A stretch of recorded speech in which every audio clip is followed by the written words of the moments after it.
Bonjour à tous et bienvenue sur le plateau de Bonjour chez vous. Aujourd'hui, notre thème du jour, un miracle se cache derrière ta conversion et pas qu'un d'ailleurs, peut-être beaucoup de miracles et beaucoup d'âmes qui peuvent venir au Seigneur au travers de ta seule et unique personne. Et je serai avec Frank et Annabelle. Hello! Hello! Hello! Hello! T'as vu comment on match Frank et moi? J'ai remarqué, ouais. Ouais, toi t'as des petits points Ouais, rouges quand même, ouais. Si.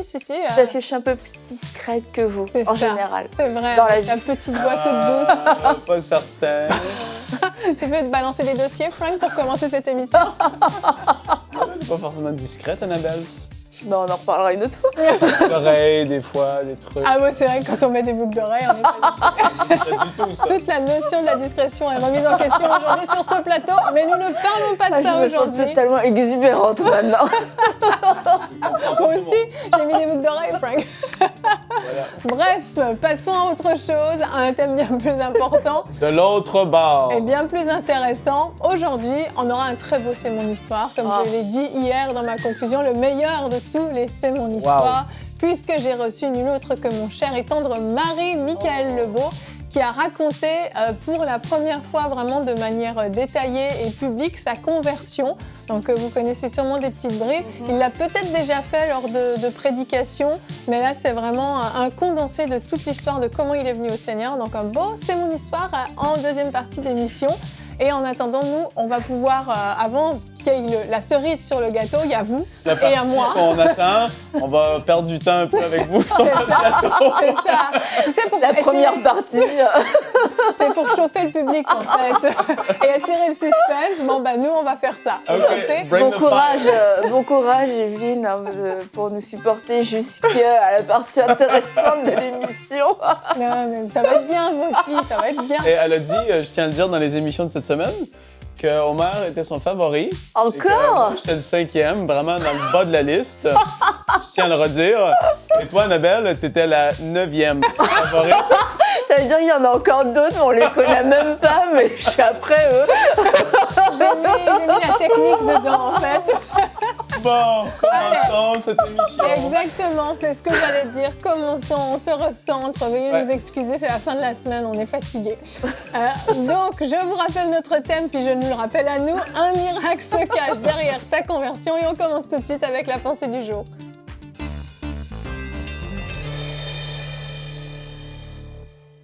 Ta conversion n'est que le point de départ pour amener bien d'autres au salut. Même si tu n'es pas un évangéliste, même si tu n'es pas un pasteur, même si tu n'es pas connu, ta conversion va amener d'autres personnes au salut. Et comme Abraham, qu'on appelle le père de la foi, qui était le père d'une multitude, notre conversion, notre salut et notre obéissance maintenant envers Dieu va amener d'autres à pouvoir le connaître aussi. Et c'est une grâce, mais aussi une responsabilité de se dire j'ai rencontré le Seigneur, mais maintenant j'ai cette responsabilité de le faire connaître. Et juste à cause de ça, on ne peut plus se dire oh mais moi ma petite vie insignifiant, je sers à rien, je sais pas à quoi je sers. Non, on lit dans la Bible moi et ma maison nous servirons l'Éternel. Alors si ta femme, si ton mari, si tes enfants, si ton cousin, si ton oncle, si ta tante, si ta grand-mère, ton grand-père n'est pas encore sauvé, toi et ta maison vous ne servez pas encore l'Éternel et tu as un rôle à jouer derrière tout ça.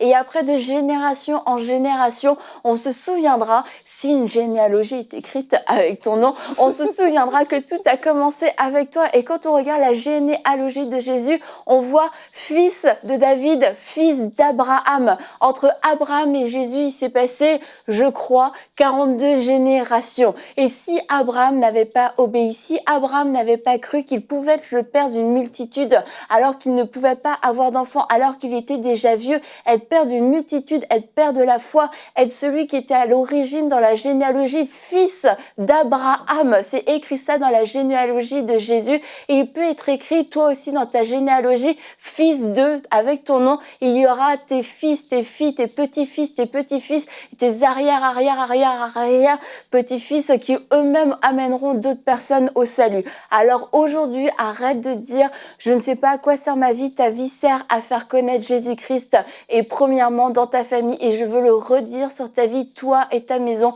vous servirez l'Éternel. Amen, amen, amen. Merci Annabelle. En fait, quand on réalise on est une lumière et on peut amener une lumière dans une maison où les ténèbres ont régné jusqu'à présent.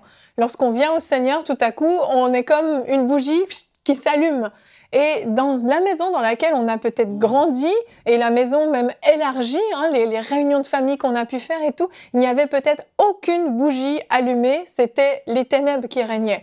Mais dès le moment où nous-mêmes, on est allumés par le Seigneur, on va commencer à briller. Et si on brille, ça veut dire qu'il y a des yeux qui vont tout à coup s'ouvrir autour de nous, des choses qu'on n'arrivait pas à distinguer dans le noir, qu'on n'arrivait pas à comprendre, tout à coup des personnes qui vont commencer à ressentir une conviction de péché, à ressentir un malaise dans leur vie et à nous voir, nous briller et à dire mais t'as quelque chose de différent, t'as quelque chose de spécial. Et parfois, c'est même pas par nos mots qu'on va briller, c'est juste par notre attitude, par notre présence, parce qu'on transporte quelque chose.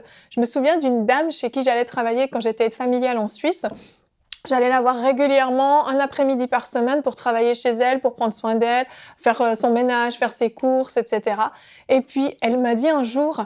Mais Yveline, quand vous venez chez moi, c'est bizarre, mais il y a une lumière qui rentre dans la pièce. Et moi, je savais que c'était pas dû à mon charisme extraordinaire, mais que c'était dû à la lumière qui était dans mon cœur, à la lumière de Jésus qui brillait au travers de moi. Et j'ai pu lui annoncer l'évangile de cette façon-là. Je lui avais jamais dit, vous savez, je suis chrétienne, vous savez, il faut croire en Jésus. Non, juste parce que j'allais chez elle, une lumière brillait jusqu'au point où elle m'a demandé quoi. Je suis allée chercher ma Bible dans ma voiture, je lui ai annoncé l'évangile, c'était magnifique. Nous sommes ces lumières-là et oui, nous avons cette responsabilité de briller de plus en plus fort dans notre famille et autour de nous. Amen. Bah toi, dans ta famille, je sais même pas comment ça a commencé, mais il y a quelqu'un, à un moment donné, qui s'est donné au Seigneur et ça a eu un impact extraordinaire parce qu'il y a eu toute une lignée de croyants. Ouais. Ah ouais? Tu la connais? Assez, oui. Ah, assez Ou on fait un C'est mon histoire un jour, Frank, puisque tu refuses toujours d'en faire avec moi. Ouais, c'est vrai que je refuse, mais... Parce que ce sera toujours moins bien que celui de Mika. Ça, c'est sûr. Ça, c'est sûr. Hein. Mais vite dit, dans le catholicisme fort du Québec des années 40 et 50, mon grand-père et ma grand-mère ont été invités à des réunions évangéliques qui commençaient tout juste à se faire au Québec, justement. Et puis, mon grand-père a été touché, ma grand-mère aussi, là, je vais très, très vite. Mais c'était des gens qui prêchaient la Pentecôte, le baptême dans le Saint-Esprit, des choses, mais complètement à l'opposé de la religion traditionnelle. Vraiment, vraiment. Et sachant qu'ici, au Québec, c'était très, très traditionnel. Et en fait, si tu quittais l'Église catholique, ben, tu étais excommunié, c'était fini pour toi, c'était la honte, en fait. Ouais. Et donc, ils ont été touchés par le message, ils se sont dit ça, ma grand-mère, elle avait dit ça, ça, c'est la religion des apôtres. C'est-à-dire que ça, c'est ce que je vois dans la Bible. Et qu'est-ce qu'eux, ils vivent dans leurs réunions, c'est ce que je vois. Ils parlent en langue, ils chassaient des démons, c'était le gros truc, là. Et en fait, bon, longue histoire courte, leurs parents à eux, mes arrière-grands-parents sont venus au Seigneur, et après ça, les frères et les sœurs et leurs enfants. Et aujourd'hui, on est rendu qu'on est plusieurs générations qui servent le Seigneur. Moi, je suis 3e génération de prédicateur. Il y en a d'autres par la suite aussi. Donc, c'est une belle histoire. Il y a eu vraiment un boum, boum, boum, boum, boum, un effet de génération en génération et qui fait que la famille Poulain, ben oui, est une famille bénie et elle est connue quand même au Québec parce que ça fait longtemps qu'on prêche la parole. Exact. La lumière est rentrée dans la famille Poulain et elle a éclairé toute la famille. Voilà, vraiment. C'est beau. Vraiment. Bah, toute la famille, puis le Québec, et même au-delà, parce que on va pas le faire, hein, mais si on comptabilisait toutes les vies qui ont été, toutes les âmes qui ont été sauvées, toutes les vies qui ont été impactées, toutes les fois où ça a créé une semence qui a amené un salut, à travers toutes les personnes qui ont été sauvées dans cette famille, en fait, tu te dis, mais waouh! Et je sais pas si le jour où tes grands-parents et tout ça, ils se sont donnés au Seigneur, ils en avaient conscience. Mais à ce moment-là, on aurait pu leur dire, mais vous allez être père et mère d'une multitude, parce que c'est une multitude qui allait traverser les générations. Et puis quand on entend ça aujourd'hui, c'est, je vais devenir un père spirituel avec des enfants spirituels, je vais avoir un ministère. Mais en fait, c'est pas une histoire de ministère, c'est une histoire d'impact, que mon témoignage a amené d'autres personnes à découvrir Jésus. vu. Et c'est cet effet boule de neige. Donc oui, quelque part, on est tous appelés à devenir des pères et des mères d'une multitude à travers simplement notre témoignage. Et c'est faux de se dire, il faut que je sois dans le ministère pour que ça arrive, en fait. Exact. À mon travail, ce que j'étais avant, dans le magasin où je travaillais, quand je me suis vraiment enflammé pour le Seigneur, ça dérange. Et ça l'a dérangé parce que des gens me connaissaient comme que j'étais. J'étais comme classique, comme tout le monde, si on veut. Et là, soudainement, je disais non à des trucs. Je fais pas ça. J'étais comme si c'était pas juste des je fais pas, mais c'est... Mais t'es un peu... Mais il y a 3 mois...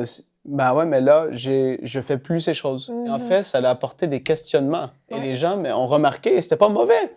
Et les gens, ça a touché beaucoup de personnes, justement, dans l'endroit où je travaillais. Et Dieu a agi parmi l'endroit où j'étais, tout simplement par mon témoignage et par les changements que Dieu a apportés dans ma vie. Il se reflétait. Quand quelqu'un naît de nouveau, il y a une différence. Oui. Et les gens vont le remarquer. Ça se peut pas que tu sois né de nouveau, sinon tu as eu une nouvelle naissance top secrète, en fait. Sinon, ça se peut pas. Ça se peut pas. Paul, il est né de nouveau. Il a eu la rencontre avec Jésus. Il est devenu aveugle. Et après ça, il a mangé, il a bu, il a pris des forces. Sa vision est revenue. Il a commencé à prêcher. Oui. Tu vois, il était complètement un homme nouveau. Quand tu vis la nouvelle naissance, il se passe de quoi? Et ça impacte les autres parce que ta vie change. Donc, les gens le voient, t'es plus le même. Exactement. Reinhard Bonnke, dans sa biographie Une vie en feu, il la commence en racontant justement l'histoire de grand-père Bonnke, comment il a connu le Seigneur avec, je pense, Ludwig Graf, quelque chose comme ça. En tout cas, c'était un mouvement qui venait du réveil de Azusa Street, qui est arrivé jusque dans l'Allemagne profonde, qui a touché son grand-père qui souffrait de douleurs articulaires, un truc de fou. Apparemment, on l'entendait hurler dans tout le village. Le grand-père a été guéri, a été sauvé. Tout le village a été touché parce qu'ils ont vu cette guérison. Ils entendaient ses cris de douleur. Ensuite, ils entendaient ses cris de joie. Et puis, en fait, Bonnke est arrivé dans les générations qui ont suivi. Et on sait ce que ça a amené ensuite, particulièrement en Afrique. Et en fait, quand tu réalises justement comment une seule conversion, une seule âme est sauvée, ça allume un espèce de brasier qui devient incontrôlable et qui est fou. Et c'est sûr, c'est pas normal si au moment de notre nouvelle naissance, il n'y a pas eu à un moment donné une étincelle qui a giclé quand même à droite, à gauche sur quelqu'un. Je ne suis pas en train de dire que toute votre famille devrait être au Seigneur la semaine qui suit votre conversion. On le sait, des fois, il y a des persécutions, il y a vraiment des forteresses familiales aussi, il y a des personnes qui refusent clairement l'évangile. C'est pas du tout un message de condamnation, c'est un message plutôt pour vous inspirer à ce que votre vie, votre témoignage puisse porter du fruit dans la vie de ceux qui vous entourent, particulièrement, oui, les membres de votre famille, mais ça peut aller bien au-delà, bien plus loin. Frank parle du travail, certains d'entre vous, vous êtes étudiants, vous êtes peut-être la seule lumière de votre collège, de votre lycée, de votre école à briller. Eh bien, brillez plus fort parce que vous allez pouvoir en allumer d'autres et ça va être juste magnifique, en fait.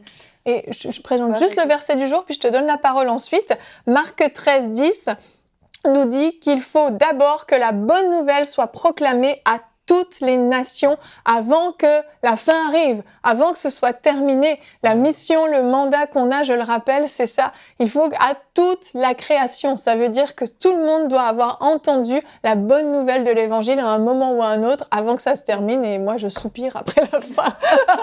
Jésus revient. Mais tu es heureuse quand même dans ta vie. Je suis heureuse, mais on sera tellement plus heureux au ciel. C'est sûr. Que Jésus revienne vite. Et d'ailleurs, il y a un homme qui a fait une brèche par sa conversion pour qu'aujourd'hui on ait ce commandement et qu'on ait cette grande mission. C'est Corneille. Ouais. Corneille a vraiment ouvert la voie. Il priait, bon, il a eu sa vision, mais en fait, grâce à lui, grâce à sa conversion, on a eu nous-mêmes tous accès au message de l'Évangile. Il a été la brèche, il a été l'homme qui a créé la brèche par sa conversion, et quand il s'est converti, la Bible dit qu'il a fait venir sa famille et ses amis, et du coup, ils se sont convertis en grand nombre. Mais je me dis, mais gloire à Dieu pour cet homme, parce que derrière sa conversion, il y avait nous, en fait. Ouais. Et avant Corneille, les non-juifs, ils n'étaient pas concernés par ce message. Et je dis gloire à Dieu à Corneille qui est devenu lui aussi père d'une multitude parce qu'il a ouvert la voie pour que l'évangile soit annoncé à toutes les nations. Ouais, bon point, j'avais jamais remarqué, c'est fort. On va enchaîner avec quelque chose d'encore plus fort, excuse-moi Annabelle. C'était pas mal. Ce moment. C'était pas mal. C'était pas mal. J'espère que c'est le dernier bonjour chez vous, du coup, parce qu'après, on ne pourra plus jamais aller au-delà. J'ai un petit parti pris pour le C'est mon histoire qui suit. Vous le comprendrez. Vous allez voir comment le salut de Michael Lebeau a amené jusqu'à la vision de MCI et les saluts qui ont suivi grâce à cette vision. Je vous laisse découvrir son témoignage de conversion dans la rubrique C'est mon histoire. On se retrouve pour la rubrique C'est mon histoire. Aujourd'hui, j'ai un invité très spécial et cher à mon cœur. Mon mari, Michael Lebeau. Coucou chéri. Coucou, que je suis chanceux. Et moi donc. Mais nous ne sommes pas là pour parler de moi. Nous allons parler de toi. J'ai voulu que tu sois là et que tu viennes nous raconter le témoignage de ta conversion. Parce que ton témoignage est vraiment beau et je pense qu'il est important que de nombreuses personnes le connaissent. Et tu n'as pas eu l'occasion forcément de le raconter en version condensée avec certains détails. Et donc, j'aimerais que tu puisses le faire aujourd'hui. Et pour commencer, pour ceux qui ne le savent pas, tu es né à l'île de la Réunion. Tu as grandi là-bas jusqu'à ta majorité. Et puis, tu avais une maman chrétienne, une grand-mère également. Donc, tu allais à l'église évangélique depuis que tu es tout petit. Oui, j'ai grandi dans les églises. J'y allais, mais je n'avais pour autant pas fait de rencontre avec Dieu. Mais je croyais en Dieu. Mais pour moi, quand je voyais tous ces gens aller à l'église, plus je grandissais, plus je me disais, bon, ils vont à l'église parce qu'ils ont besoin d'une béquille dans la vie, ils ont besoin de croire en quelque chose pour s'en sortir dans la vie. Mais moi, je vais bien, mais j'ai pas besoin de béquille, mais je croyais que Dieu existait parce que je réfléchissais, je voyais tout ce qui était là et je me disais, mais il y a un Dieu qui existe, c'est certain. Et j'avais au fond de mon cœur le désir de le rencontrer. Alors, on allait souvent au camp de jeunes, et j'essayais de vivre une vie pieuse, une vie droite, mais je finissais toujours par tomber à faire ce qui était mal, à mentir, à voler. Et je suis même tombé assez très loin dans le vol, mais bon, je vous passe les détails. Mais je cherchais Dieu, j'ai cherché dans la psychologie par la suite, j'ai cherché dans les choses un peu peut-être même mystiques, occultes, essayant de trouver. J'ai cherché en allant à l'église, mais je n'ai pas trouvé. Jusqu'au jour où, un jour, j'allais chez mon papy, et il me dit « Michael, tiens, je vais te faire écoute cette cassette. » C'était les cassettes VHS d'un scientifique qui s'appelait Serge Tarasenko. Et il m'a dit « Écoute, c'est l'un des plus grands scientifiques chrétiens au monde, même dans le milieu séculier, un des plus grands scientifiques en physique nucléaire. Et cet homme parle de Dieu. » Alors j'ai mis la cassette chez moi, j'étais seul le soir, mes parents n'étaient pas là. Je crois que j'avais environ 14-15 ans. J'ai mis la cassette et là, cet homme, il expliquait comment tout peut vous montrer que Dieu existe, mais rien pour autant n'en sera la preuve. Alors, il a parlé de l'évolution, la théorie de l'évolution, il a tout démonté. Je dis, ah ouais, c'est clair, il a raison. Mais il arrive et dit, tout ce que je peux dire vous amènera à la conclusion que certainement Dieu existe, mais rien pour autant n'en sera la preuve. Parce que Dieu ne se prouve pas, mais il se rencontre. Et vous devez vivre une expérience personnelle d'une rencontre personnelle avec Dieu. Donc là, j'étais tout écarquillé, je l'écoutais, je dis « Ok, mais comment je peux faire cette rencontre que je désire tant avec ce Dieu dans lequel je crois, mais je veux vivre du concret avec lui, je veux lui parler, je veux marcher avec lui, je veux du réel. » Et là, il me donne la solution. Il dit « Vous arriverez à une frontière où tout vous laissera croire que Dieu existe, mais rien n'en sera la preuve. Le seul moyen de le rencontrer et de franchir cette frontière, c'est la foi en Jésus-Christ. » Et là, il dit, Jésus-Christ est le seul chemin. Il est la vérité, la vie. Nul ne vient à Dieu que par lui.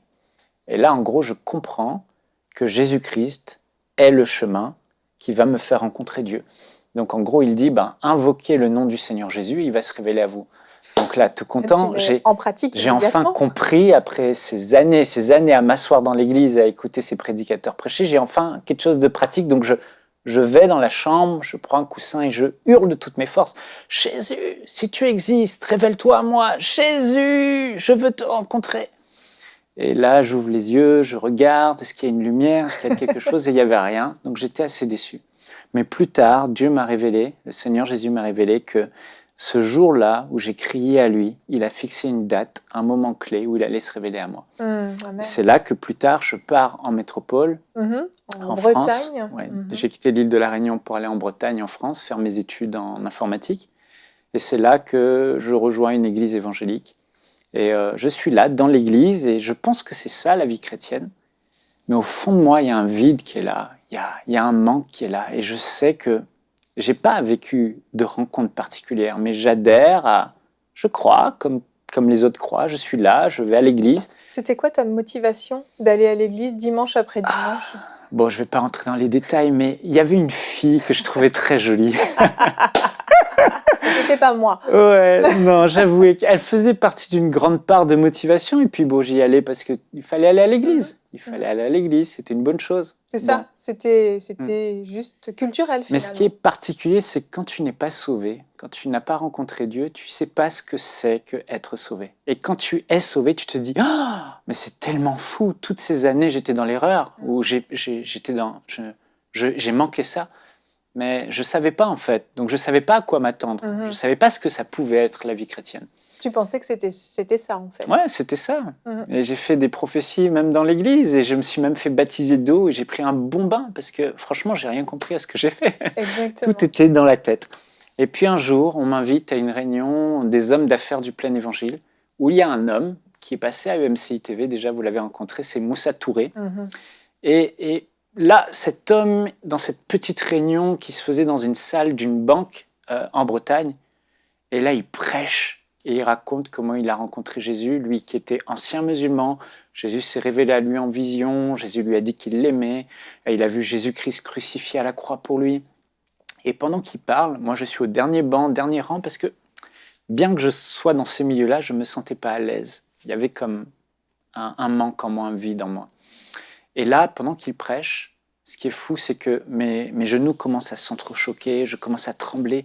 Et ce qu'il dit, je le vis littéralement. Je ne sais pas comment Dieu a fait ça, mais quand il parlait de Jésus et de sa rencontre avec Jésus et de sa vision, moi-même, j'ai la même vision qui s'impose dans mon cœur. Et là, je vois ce Jésus-Christ crucifié à la croix, le visage ensanglanté qui est là. Et je vis son amour. Je réalise pour la première fois que Jésus a pris ma place. J'étais coupable, je méritais d'aller en enfer, mais Jésus a pris ma place parce qu'il m'a aimé. Et lui qui était innocent a été rendu coupable pour subir ma condamnation, prendre mes fautes, mes péchés, pour que moi, je n'ai plus à mourir et à souffrir. Et là, je comprends l'amour de Dieu, je comprends qu'il y a un Père qui m'a tant aimé, qui a envoyé son Fils mourir à ma place. Et là, ce même Jésus qui s'est révélé à moi pendant que ce prédicateur prêchait, me dit « Michaël, je t'aime ». Et là, j'ai le cœur qui est rempli d'un amour, et il me dit « Maintenant, abandonne tout et suis-moi ». Et je ne sais pas comment Dieu a fait ça, mais j'étais mis face à un choix, le choix du royaume. Est-ce que j'allais suivre Jésus ou est-ce que j'allais continuer ma petite vie telle qu'elle était? Mais pour la première fois de ma vie, alors que ce nom, Jésus, ne signifiait rien pour moi, je le chantais pendant des années, je l'ai entendu pendant des années, mais pour moi, Jésus ne signifiait rien. Pour la première fois, j'avais cette certitude et cette assurance que Jésus-Christ était vivant. Il était ressuscité et qu'il était le Fils de Dieu et qu'il m'a tant aimé, qu'il a pris ma place à la croix, qu'il est mort pour moi et que 3 jours plus tard, il est ressuscité. À ce moment-là, j'étais touché par l'amour de Jésus pour moi et l'amour du Père qui a donné son Fils pour moi, que j'ai eu un choix à faire. Et là, j'ai vu toutes les choses auxquelles je tenais défiler devant moi, comme en quelques secondes, j'ai vu cette fille, j'ai vu certaines choses auxquelles j'étais attaché. Et là, j'ai pris la décision, je me suis levé, je suis allé me planter devant le prédicateur. Il m'a dit « Qu'est-ce que tu fais là ?» Il m'a dit « Quelque chose m'a poussé. » Il m'a dit « Je vais te dire pourquoi tu es là. Jésus-Christ s'est révélé à toi sur ta chaise alors que tu étais là.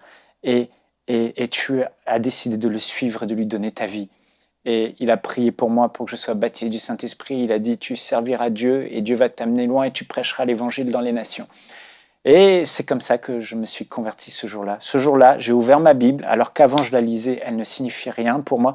J'étais inondé d'amour pour la Bible, je lisais la Bible nuit et jour. Les frères que je fuyais, les frères et sœurs de l'Église, avec qui j'aimais pas trop être en contact, ce jour-là, j'avais envie de les prendre dans mes bras et leur dire « je vous aime ». J'avais envie de parcourir le monde et de dire à tout le monde « Jésus-Christ est ressuscité, il est vivant ». Et c'est ce que j'ai fait. Je suis allé à l'île de la Réunion, voir ma famille. Et là, j'ai témoigné à ma grand-mère Dieu n'est pas une religion, Jésus-Christ est ressuscité, c'est lui le chemin, et si tu donnes ta vie à Jésus, tu seras sauvé. Ma grand-mère était au lit, couchée depuis des jours ou semaines, je ne sais plus. Elle avait très très mal, j'ai prié pour elle, parce que j'avais lu dans la Bible, vous imposerez les mains aux malades en mon nom et les malades seront guéris. Et là, elle a senti de l'électricité la traverser de la tête aux pieds. Et c'est là qu'elle a été guérie instantanément. Le lendemain, elle faisait le ménage dans sa maison, sa cour. Bon, elle était assez âgée. Ma sœur, qui avait une maladie de la peau, ma mère lui donnait des bains là, dans un liquide rouge. Je me souviens, j'ai dit, mais je sais, Jésus est vivant, il peut guérir Émilie. Alors, ils me regardaient tous avec des gros yeux, mais j'ai pris Émilie, ma petite sœur, elle avait 10 ans peut-être, 9 ans, 10 ans, dans la chambre. J'ai commencé à entonner un cantique et là, ma petite sœur pleurait, les larmes coulaient sur son visage. L'amour de Jésus était en train de l'inonder. J'ai prié pour elle et elle a été propulsée, je pense, à 1 ou 2 mètres de moi, électrifiée comme son corps était littéralement en lévitation. J'ai fait « Waouh !» J'étais tellement content de voir la puissance de Dieu agir sur son corps. Elle était comme ça. Son corps était littéralement en... J'ai fait « Waouh !» J'ai appelé « Maman !» Ma mère arrive « Oh, qu'est-ce que t'as fait à ma fille ?» Et elle s'est relevée, elle était guérie. Amen. Et puis ça a été une succession comme ça de miracles, de personnes qui étaient délivrées de mauvais esprits. Partout où je passais, je voyais la présence de Dieu se manifester. Et puis il y a eu ce fameux jour où, tellement embrasé par le Seigneur, je ne pouvais plus continuer mes études. C'était trop dur, le feu de l'appel brûlait. Je voulais prêcher et parler de Jésus. Et c'est là qu'un soir, j'ai comme eu le feu vert du Saint-Esprit qui m'a dit « Ok, Michael, tu peux arrêter si tu veux. » J'ai arrêté, j'ai témoigné à tout le monde à l'université. On m'a dit « Mais vous êtes fous, vous fréquentez des sectes, etc. Est-ce qu'il y a des gens qui vous influencent ?» J'ai dit « Non, mais Jésus-Christ vous aime. » Et j'ai prêché l'Évangile, j'étais tout feu, tout flamme. Et un mois plus tard, après avoir arrêté les études, c'est là que j'ai eu la vision de enseigne-moi.com. C'est là que j'ai rencontré Jérémie.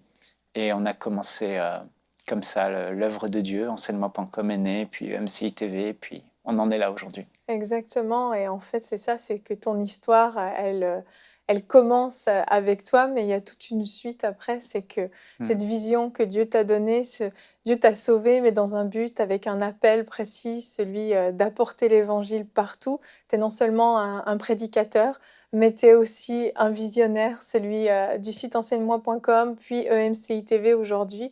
Et en fait, oui, ton salut a été vraiment une porte ouverte pour le salut d'un grand nombre, vraiment, parce qu'on ne connaît même pas tous les fruits qu'il y a eu. Et on voit que Dieu avait sa main sur ta vie. Merci chérie d'être venue nous raconter ta conversion. C'est un plaisir.